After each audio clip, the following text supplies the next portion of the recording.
ডাকসুর বিপি সোনার সন্তান সাদিক কায়ুম।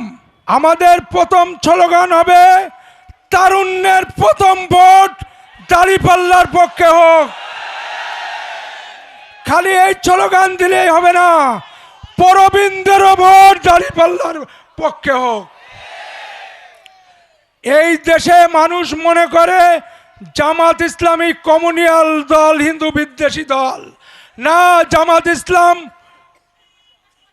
জাতীয়তাবাদী শক্তিতে জাতীয় দেশ, বাংলাদেশ সম্প্রীতির দেশ, এই ইসে বিশ্বাস থেকে হিন্দু মুসলমান একই কাতারে দাঁড়িয়েছে।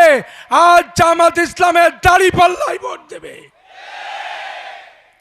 এখানে জামাত ইসলামকে মুসলমান ভাবলে হবে না, মুসলমান, হিন্দু, বৌদ্ধ, খ্রিস্টান নিয়েই আজ জামাত ইসলাম।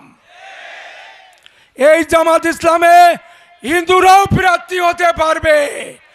এই জামাত ইসলামে খালি মুসলমানেরা না, হিন্দুরাও প্রার্থী হয়ে প্রমাণ করাই দেবে যে সাম্প্রদায়িক সম্প্রীতির দেশ বাংলাদেশ। সেই বাংলাদেশে আমরা জামাত ইসলামের দাঁড়িপাল্লা।